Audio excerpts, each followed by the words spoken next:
Hello. Thank you for making the choice to join us here at the Greenbrier Church Online. When Tristan and I were living in Franklin, I had the chance to become acquainted and friends with Rabbi Cantor, who was serving as the rabbi over Congregation Micah. Congregation Micah was a Jewish Reformed synagogue just south of Nashville in the Brentwood area.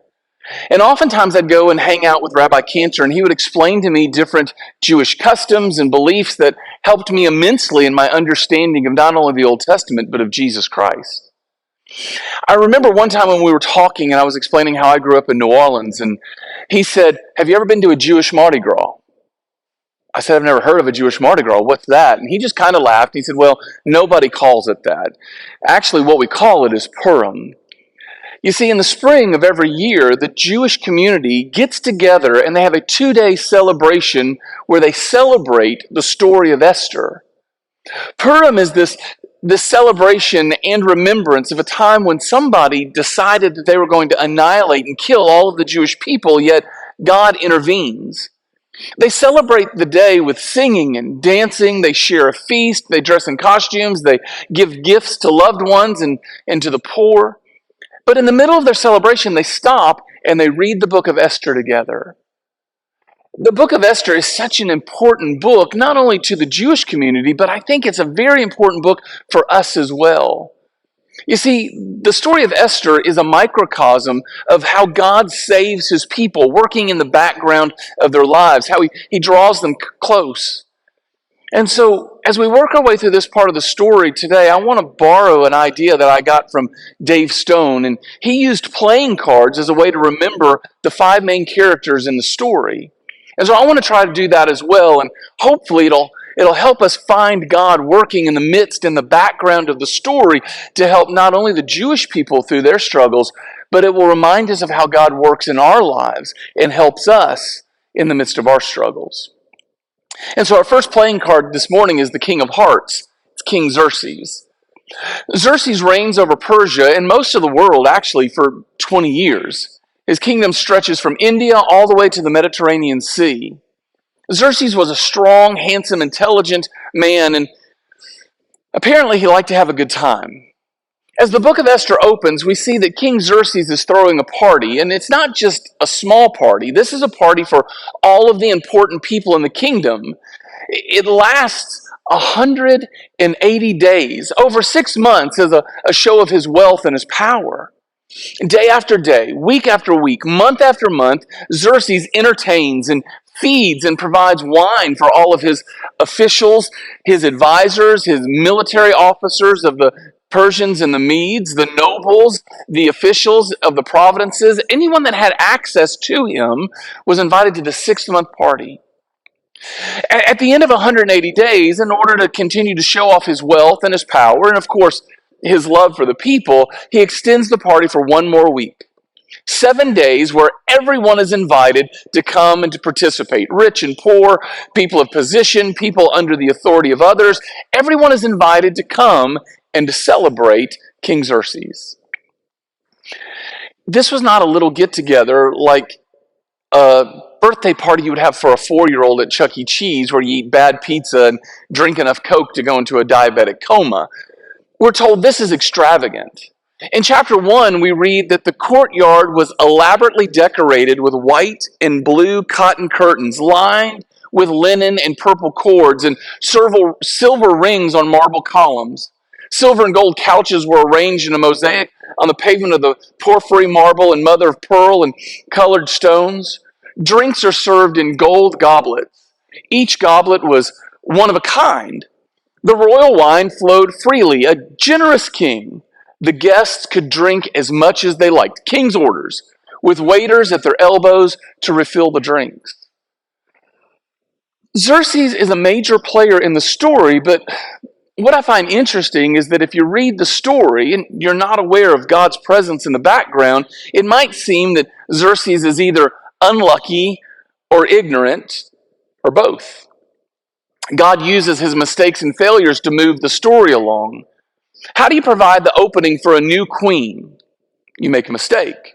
How do you create a longing for a new queen that would give a little Jewish orphan girl the opportunity to become the queen? you experience failure. How does God finish the work that he started way back with King Saul? Well, that's going to take another bad decision and a mistake. I think this is important for us because there are times we get so consumed looking at our mistakes and we believe that just because we failed, we've doomed ourselves to live a life as a failure. We forget God can do some of his best work with broken pieces. In our building, we have stained glass, and nobody really knows why churches have stained glass windows. There are a lot of ideas behind the practice, but there's one that really stands out in my mind. According to Dave Eaton, the practice of using stained glass in a church was to be a visual reminder that God can do beautiful things with broken pieces. Seems to be what God's doing through Xerxes. With every failure, God is moving his story along. And on the very last day, or the 187th day, we're introduced to the next card from the deck, the Queen of Diamonds. Picking up the story in Esther chapter 1, starting in verse 10, we read, "On the seventh day of the feast, when King Xerxes was in high spirits because of the wine, which might be the greatest understatement in the entire Bible, he told the 7 eunuchs who attended him to bring Queen Vashti to him with the royal crown on her head. He wanted the nobles and all the other men to gaze on her beauty, for she was a very beautiful woman." There's this prevalent thought among the commentators that Xerxes was so drunk that he's asking for the queen to appear with nothing else on but the crown, which is a huge mistake. And not a mistake that Queen Vashti is willing to be a part of. When the attendants deliver the king's message to her, Queen Vashti just simply refuses to come. And that makes Xerxes furious, and he burns with his anger. The Queen of Diamonds doesn't have a huge role in the story, but I think there's something that we need to pick up on today, something we can learn from her. Queen Vashti has enough conviction to take a moral stand. She's not about to become some object to be stared at by a dozen drunk men. And in that day and time, to refuse your husband, to refuse to appear before him, would humiliate your husband. And if he was the king, it's even all the more humiliating.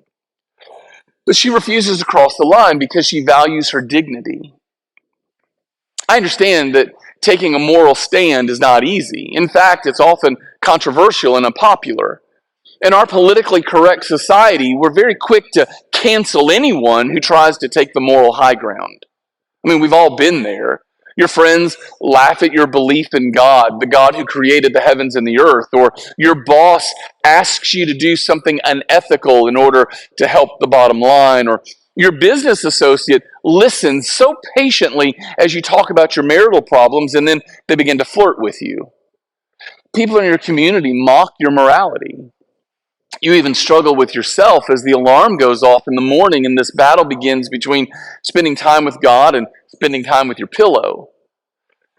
Taking a stand costs us a great deal more often than not. We can lose jobs, friends, relationships. And even though the Queen of Diamonds, Queen Vashti, did the right thing, she loses her position and her royalty. She ends up being banished from the kingdom. It's rarely easy to do the right thing, but it is always the right time to do the right thing. Which brings us to the third deck in the card, the Joker, Haman. We're introduced to this card in the 3rd chapter of Esther. King Xerxes discovers that he needs a little bit of help administering the kingdom, and so he promotes one of his nobles, a man named Haman, above all the other nobles. He makes him the second most powerful man in the entire empire. Very quickly, we discover a universal truth coming into play. When someone is elevated to a position of power, we quickly discover their true character. Our Joker, Haman, is addicted to power. He's in love with himself, and he gets King Xerxes to demand that everybody has to bow down and to kneel before Haman in a show of respect. And for the most part, everybody does that. Maybe not because they respect him, but because they fear the consequences. But everybody bows down. Almost. There's this one guy, this one Jewish guy, and like following in the steps of Shadrach, Meshach, and Abednego before him, he refuses to bow. Haman burns with anger for a couple reasons. First, when you're on an ego trip, it's important that everybody else knows how important you are. But secondly, Haman is a descendant of Agag. And it'd probably be important to know in this part of the story that Agag was the king of the Amalekites. Back in 1 Kings 15, God tells King Saul to wipe out all of the Amalekites. And Saul refuses to follow through. He kills most of them, but he allows some of the Amalekites to live. And here we are generations later, and Haman, the Amalekite, is alive and well. He's in a position of power. And Haman decides it's not enough to simply have a single Jew killed when he can have revenge for his people. So Haman devises a plan that's going to allow him to get rid of the folks that he hated the most. One morning he approaches King Xerxes and he tells him, there's an odd set of people scattered through the provinces of your kingdom who don't fit in. Their custom and ways are different from those of everybody else. Worse, they disregard the king's laws. They're an affront. The king shouldn't put up with them. If it pleases the king, let orders be given that they be destroyed. I'll pay for it myself. Anybody who's ever been in a leadership position knows that it's hard to rule people that are difficult to lead. The easy thing to do is to wipe them off the face of the earth. Not only does it make ruling easier, it sets an example to every other nation that while I've given you a little bit of freedom, you're still under the thumb of the Persian Empire. So Xerxes gives Haman permission to take care of the problem for the kingdom. Haman goes and he casts lots and rolls dice and comes up with a date and sends out word to every part of the kingdom because, really it's not enough to kill your enemies. You need to make them think about it, sweat it out. Death is great, but dread before death, well, that's what these people deserve. I'm sure that as the Jews heard the news, they had to be thinking, God has finally abandoned us. What they failed to realize is that God is always watching his children. Even though we might not be able to see him, we're never out of his sight. We're never out of his care. God is still writing this beautiful story. And while in this lower story where we live, this 6-foot view, it seems incredibly bleak. But God's not done writing. There's still more chapters, more pages to write. Chapter 2 begins with the words, after these things or later. History tells us it's been 4 years between chapter 1 and chapter 2. During that time, Xerxes made this ambitious but disastrous attempt to conquer Greece. He returns home in defeat. And I want you just to imagine the picture. He enters the palace doors, weary from battle, depressed by defeat, and he longs for somebody to greet him with arms outstretched, to offer words of comfort and to be understanding. He's not looking for a servant. He's not looking for an officer eager to please the king. He's looking for somebody who cares about him, who cares about how he's feeling. Maybe for the first time in his life, he knows true defeat and loneliness, and so he gets into this period of depression. You see, the point is not simply that he needs a woman. He has the power to have any woman in the kingdom brought to him with a snap of his fingers. And he does have a harem full of women back there. But a harem's not a substitute for a wife. He's not looking for a one-night encounter. He wants somebody to be near him through it all. Someone who would be his helpmeet. Somebody who cares in the long term. What he's really looking for is a queen of hearts. Don't forget God's writing the upper story. We're told in chapter 2 that Mordecai, the object of Haman's hatred, he has this cousin named Esther who is a beautiful young woman. Mordecai is raising her as his own daughter because apparently Esther's parents have died. So the problem we have is how do you get a poor, beautiful orphan girl into a position of power, into a position of influence? Don't forget, the one who's writing this story is the same one who took Joseph from a farm through slavery, prison, and into second command over all of Egypt to save his people. God's not done writing. Xerxes' advisors come up with this awful plan that sounds exactly like something that a group of frat boys would come up with. Find all the pretty virgins, rip them out of their homes, and pick out your next wife. And of course, Xerxes likes the idea. He sets this beauty pageant in motion. Now, Esther is described as very beautiful, and she catches the attention of some of the judges, and she starts to advance through the process. And we fast forward through 12 years of beauty treatments and classes, and this very beautiful Jewish girl gets to be chosen as the very next queen of Persia. Xerxes even declares a national holiday to celebrate his new, unbeknownst to him, Jewish wife. And once again, we see that God is working and moving all of the pieces in the background to make sure that one of his children find themselves in a position of power, because the story's not done. There's one more card this morning. I told you there'd be 5. And that's the Ace of Spades, Mordecai. Mordecai is the ace because God's about to use him to trump the plan of the Joker. Mordecai hears about Haman's plot, and he calls Esther to go to the king and to plead her case and the case of her people. At first, Esther can only see the limitations and the problems with the plan. She says, I've not seen the king in 6 months, and the penalty for just showing up in the throne room uninvited is death, even for the queen. I grew up playing cards, and it's amazing if you're playing cards how much security you can find with the Ace of Spades. It's the trump of all trumps. And Mordecai is about to trump the queen's objections. Mordecai reminds Esther, don't think that you will escape being killed with the rest of the Jews just because you're in the king's palace. If you don't speak up now, we will somehow get help. But you and your family will be killed. It could be that you were made queen for a time like this. I think we need to be reminded from time to time that God has included us into his plot that he's writing in his story. Mordecai reminds Esther that God's orchestrated all of this. It's no accident that you are in this position.